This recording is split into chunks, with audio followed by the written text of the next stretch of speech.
सो आप में से जिन जिन स्टूडेंट्स को दिल्ली यूनिवर्सिटी के पहले राउंड में ही कोई कॉलेज या कोर्स अलॉट हो चुका है, तो बच्चों आप सभी के लिए कॉलेज रिलेटेड कई सारी इंपॉर्टेंट अपडेट्स में लेकर आ गया हूं। कई सारे ऐसे कॉलेजेस हैं जिनके हॉस्टल फॉर्म्स आउट हो चुके हैं। बहुत सारे ऐसे कॉलेजेस हैं जो आपसे एंटी रैगिंग फॉर्म मांग रहे हैं। वो क्या होता है कई स्टूडेंट्स को पता नहीं है। और आपका फिजिकल वेरिफिकेशन ऑफ डॉक्यूमेंट्स कब होने जा रहा है, किन किन डॉक्यूमेंट्स का रिक्वायरमेंट होगा, ये सारी अपडेट्स इस वीडियो में आपको बता दी जाएगी। एंड तक वीडियो देख लीजिएगा, आपके एक एक इंपॉर्टेंट डाउट्स इसी वीडियो में आंसर कर दिए जाएंगे। आप में से बहुत स्टूडेंट्स कंफ्यूज होंगे कि भैया हमारा कॉलेज ही एंटी रैगिंग अंडरटेकिंग क्या मांग रहा है। अभी कईयों के कॉलेज नहीं मांग रहे होंगे, लेकिन बच्चों यूजीसी ने एंटी रैगिंग अंडरटेकिंग कॉलेज को सबमिट करना स्टूडेंट्स की तरफ से मैंडेटरी प्रोसेस बना रखा है। तो आप लोग जब 28 जुलाई को अपने अपने कॉलेज जा रहे होंगे, तो सारे कॉलेजेस उस दिन आपसे बोल रहे होंगे कि कल या परसों तक अपना एंटी रैगिंग अंडरटेकिंग हमें सबमिट कर देना। ये कैसे बनाया जाता है, बहुत सिंपल प्रोसेस है। गूगल पे जाके आप टाइप कर लीजिएगा anti ragging government undertaking website, enter मारिएगा एंड उसके बाद एक ऐसी वेबसाइट ओपन हो जाएगी जिसमें आपको बस अपनी बेसिक डिटेल्स यहां पे सबमिट करनी होती हैं।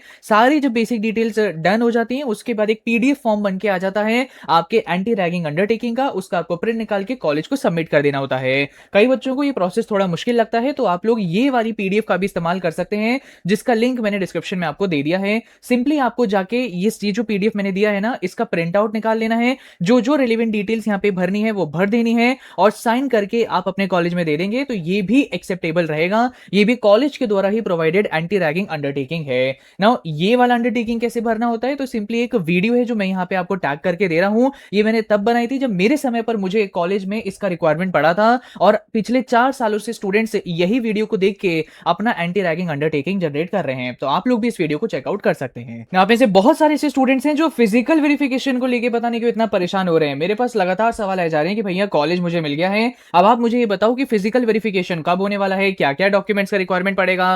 देखो अभी सेकंड राउंड आपका होने वाला है। ये ऑफिशियल 2 राउंड्स तो ड्यू कंडक्ट कराएगा, लेकिन उसके बाद third round, spot round, mop up round भी हो रहा होगा। बहुत ऐसे कोर्सेज की सीट होती है जो खाली रह जाती है, जिस वजह से आगे राउंड्स कंडक्ट करवाने पड़ जाते हैं। इवन कई ऐसे बच्चे जिन्हें राउंड 1 में अच्छा कॉलेज मिल गया है, लेकिन दिल्ली दूर है, अपने होम स्टेट में पढ़ना चाहते हैं, इस वजह से भी वो अपनी सीट को सेकंड थर्ड राउंड तक खाली कर देते हैं। तो इस वजह से आगे कई राउंड्स कंडक्ट कराने पड़ जाते हैं ना। 28 जुलाई से तो आपकी क्लासेस स्टार्ट हो जाएंगी, लेकिन उसके बाद भी तो राउंड चल रहे होंगे, उसके बाद भी कई स्टूडेंट्स का एडमिशन हो रहा होगा। इसीलिए कॉलेज एडमिनिस्ट्रेशन एग्जैक्टली 28 जुलाई को कभी भी फिजिकल वेरिफिकेशन नहीं कराता है। ये फिजिकल वेरिफिकेशन हो रहा होगा आपका सेकंड वीक ऑफ अगस्त में। मेजरली जो कॉलेजेस का पिछले 3 साल से मैं देखता हुआ आ रहा हूं, सेकंड वीक ऑफ अगस्त में ही फिजिकल वेरिफिकेशन हो रहा होता है। कई कॉलेजेस होते हैं जो कुछ ही डॉक्यूमेंट्स मांगते हैं, और कुछ ऐसे हैं जो बहुत सारे डॉक्यूमेंट्स मांग लेते हैं। सो बेटर है कि फिजिकल वेरिफिकेशन में दिक्कतों का सामना ना करना पड़े। इसलिए ये सारे डॉक्यूमेंट्स जो मैंने यहां पे आपके लिए लिस्ट डाउन कर दिए हैं, इन्हें आप नीटली किसी फोल्डर में अरेंज करके रख लीजिएगा। जब भी कॉलेज मांगेगा अपना वो फोल्डर उठा के आप ले जाएंगे एंड सबमिट कर देंगे। देखिए आधार कार्ड को रिक्वायरमेंट पड़ेगा, ये बेसिक आईडी कार्ड है। कैटेगरी सर्टिफिकेट का रिक्वायरमेंट पड़ेगा, अगर आप SC ST OBC EWS category से बिलोंग करते हैं। Class 10th 12th marksheet, certificate नहीं मार्कशीट। फिर उसके बाद migration certificate, TC, character certificate. Although ये बहुत ज्यादा कंपलसरी सर्टिफिकेट्स नहीं है, कुछ कॉलेजेस मांगते हैं, अगर आपके पास नहीं है और जब मांगे जाए तो कॉलेज वालों का बोल सकते हैं कि नहीं हो पाया अरेंज। अभी आप ये वाले मेन डॉक्यूमेंट्स देख लीजिए, तो फिजिकल वेरिफिकेशन में बहुत स्ट्रिक्टनेस नहीं रहती, लेकिन अगर अरेंज कर सकते हो ये सर्टिफिकेट तो बेटर रहेगा। अगर आपने इनमें से किसी कोटा के लिए अप्लाई किया था तो उसके भी रेलेवेंट डॉक्यूमेंट्स चाहिए होते हैं। फिर उसके बाद अभी जो आपने अपने कॉलेज की फी पेमेंट करी होगी उसकी रिसीट चाहिए होती है। अगर कहीं भी आपके डॉक्यूमेंट में एरर है तो उससे रिलेटेड आप एफिडेविट सबमिट कर सकते हैं। तो ये सारे डॉक्यूमेंट्स आपके पास रेडी रहने चाहिए। इतनी जल्दी फिजिकल वेरिफिकेशन नहीं होगा, ये सेकंड वीक ऑफ अगस्त के अराउंड हो रहा होगा। आपकी एक और बहुत बड़ी प्रॉब्लम का आंसर मैं अभी देने वाला हूं। कई ऐसे स्टूडेंट्स हैं जिन्हें राउंड 1 में कॉलेज ही नहीं मिला, या फिर कॉलेज मिला तो वो उतना अच्छा कॉलेज नहीं मिल पाया, और या फिर वो वाला कोर्स नहीं मिल पाया जिसमें आप अपना फ्यूचर प्लान कर रहे थे। तो इसका ये मतलब नहीं है कि अब आपका करियर ही लूज हो चुका है। कई ऐसे स्टूडेंट्स हैं जिन्हें कॉलेज नहीं मिल रहा है, वो बहुत ही ज्यादा डिमोटिवेटेड हो रखे हैं और उन्हें लगता है कि अब सब खत्म हो गया। ऐसा बिल्कुल भी नहीं है। एक रिजल्ट बच्चों आपका फ्यूचर डिसाइड नहीं करेगा, आपकी स्किल्स डिसाइड करेंगी। एक ऐसी जगह सोचो जहां पर स्टूडेंट्स को AI first BTech program offer किया जा रहा है with an industry ready curriculum, जहां पर आपको बिल्कुल फ्री में एप्पल मैकबुक का एक्सेस मिलेगा फ्रॉम डे 1। वीकली मेंटोरशिप आपको मिलेगी, किससे? टॉप टेक कंपनीज जैसे अमेजॉन और एडोबी के इंजीनियर से। सोचिए कितनी बढ़िया गाइडेंस आपको इनसे मिल रही होगी। Apple lab, robotics lab, hands on AI projects आपको करने का मौका मिलेगा, जो आपके सीवी को बहुत हाई लेवल तक इंप्रोवाइज करेगा। 100% मेरिट स्कॉलरशिप्स आपको मिल सकती हैं। अब आप सोचिए ये सब कुछ चीजों का आपको एक्सेस मिल सकता है सिर्फ एक एंट्रेंस एग्जाम देके।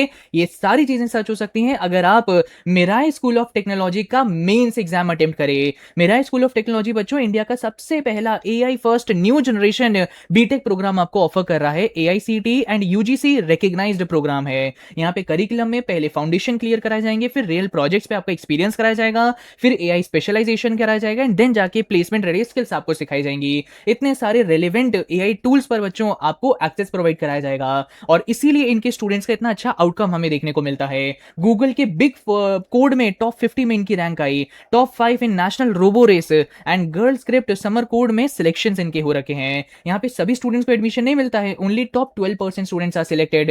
इतना अच्छा सिलेक्शन रेशियो है, इसी वजह से सिलेक्टेड स्टूडेंट्स का यहाँ पे एडमिशन हो पाता है। अगर आप मेंस में अप्लाई करना चाहते हैं तो यहाँ अप्लाई करने की लास्ट डेट है 22 जुलाई और ये एग्जाम 23 जुलाई को होने वाला है। आप देख रहे हैं डेट्स बिल्कुल पास हैं और लेट मत करिए, लिंक मैंने डिस्क्रिप्शन में आपको दे दिया है, अभी जाके अप्लाई करिए। साथ ही साथ बच्चों कॉलेजेस ने अपने hostel related notices and forms release करने भी स्टार्ट कर दिए हैं। आप में से जिन भी स्टूडेंट्स को डीयू में अभी एडमिशन मिला है ना राउंड 1 में, एक बार चेक कर लेना कि क्या आपका कॉलेज हॉस्टल प्रोवाइड करता है, नहीं करता। अगर करता है और आप हॉस्टल में एडमिशन लेना चाहते हैं तो उनकी वेबसाइट रेगुलरली चेक करते रहिएगा।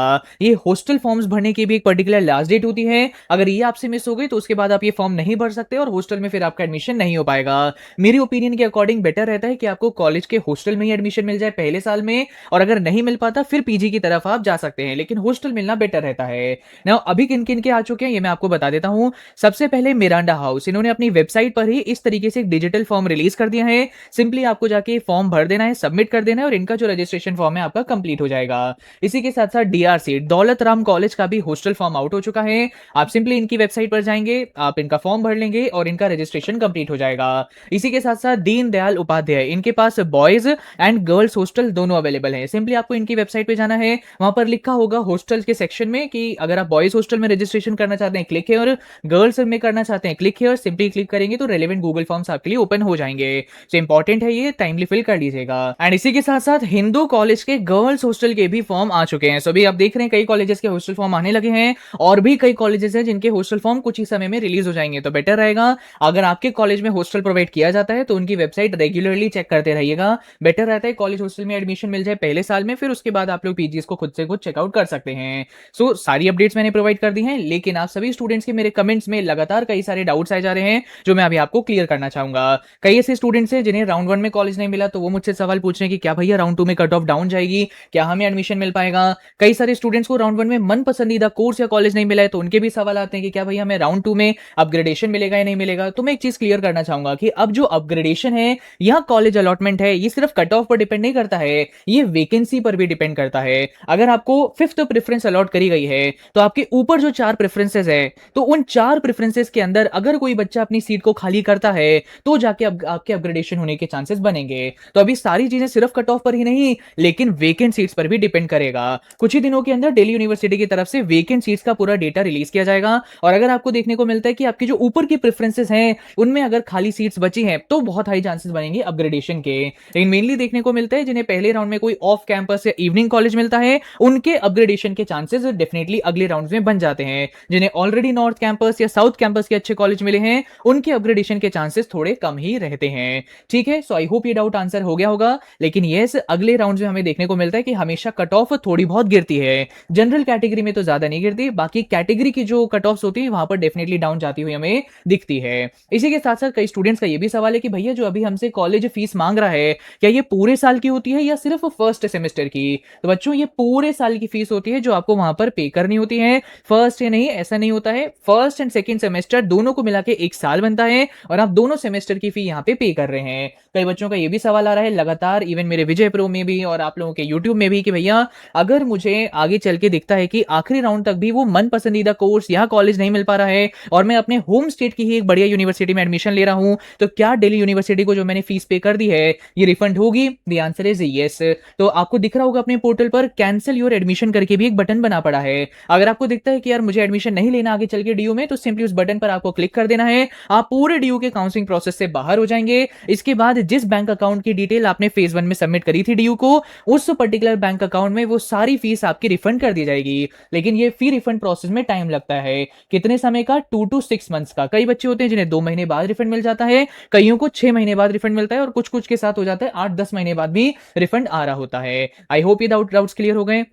इसी के साथ-साथ is it compulsory to come to college on 28th July? The answer is no. अगर आपको दिखता है कि यार 28th जुलाई के लिए तो कोई ट्रेन ही नहीं खाली है, कोई फ्लाइट टिकट नहीं मिल पा रही है और बाय रोड आना भी आपके लिए मुश्किल है, तो ऐसे में आप लोग फर्स्ट वीक ऑफ अगस्त तक भी आ सकते हैं। इसमें कोई दिक्कत नहीं होती है, साथ ही साथ इनिशियली कॉलेज में कोई बहुत ज़्यादा पढ़ाई भी नहीं होती है। तो ये नहीं सोचना कि अगर लेट कॉलेज जॉइन करेंगे तो पढ़ाई छूट जाएगी, ऐसा कुछ नहीं हो रहा होता। इसी के साथ-साथ कई बच्चों का ये भी सवाल है कि भैया कॉलेज मुझे मिल गया है, क्या मुझे पीजीज़ ढूँढने स्टार्ट कर देने चाहिए? अब जैसे अगर आपको लगता है कि यार मुझे ऑफ कैंपस मिला है, अपग्रेड होकर भी मुझे ऑफ कैंपस ही मिलेगा, साउथ कैंपस मिला है, अपग्रेड होकर भी साउथ कैंपस ही मिलेगा, नॉर्थ कैंपस मिला है, अपग्रेड होकर भी नॉर्थ कैंपस मिलेगा। अगर आपको कैंपस के बारे में श्योरिटी है, तो बेटर रहेगा कि बच्चों आप पीजीज ढूंढना स्टार्ट कर दीजिएगा, बिकॉज ज्यादातर देखने को मिलता है कि जो अच्छे पीजीज होते हैं उनकी सीट्स बहुत जल्दी फिल होनी स्टार्ट हो जाती हैं, फिर उसके बाद गलियों के अंदर ही कोई पीजी मिल पाता है बड़ी मुश्किल से।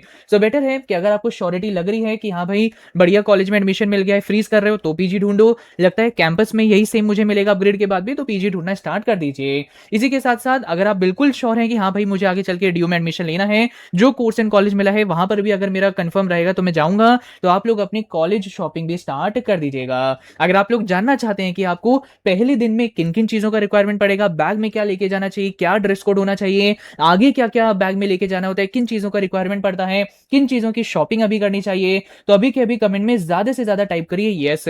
अगर बहुत ज्यादा कमेंट्स आएंगे तो एक बढ़िया वीडियो में इसी टॉपिक के ऊपर डेडिकेटेडली आपके लिए लेके आ जाऊंगा। सो बच्चों ज्यादा से ज्यादा कमेंट में लिख दीजिएगा यस, एक बढ़िया वीडियो में इसी टॉपिक के ऊपर आपके लिए लेकर आ जाऊंगा। बहुत सारे डाउट्स आपके इसी वीडियो में मैंने आंसर करे हैं। रिक्वेस्ट होगी आपसे वीडियो लाइक करना मत भूलिएगा, चैनल सब्सक्राइब कर लीजिए। मैं कॉलेज से रिलेटेड भी इंपॉर्टेंट सीरीज आपके लिए लाने वाला हूं कि कैसे स्किल डेवलपमेंट आप लोग कॉलेज में कर सकते हैं, कौन सी सोसाइटीज आपको ज्वाइन करनी चाहिए, बहुत सारी चीजें। तो सब्सक्राइब कर लीजिए, बहुत बेनिफिट आपको कुछ समय के लिए ये चैनल प्रोवाइड करने वाला है। I hope you like this video, thank you and all the very best.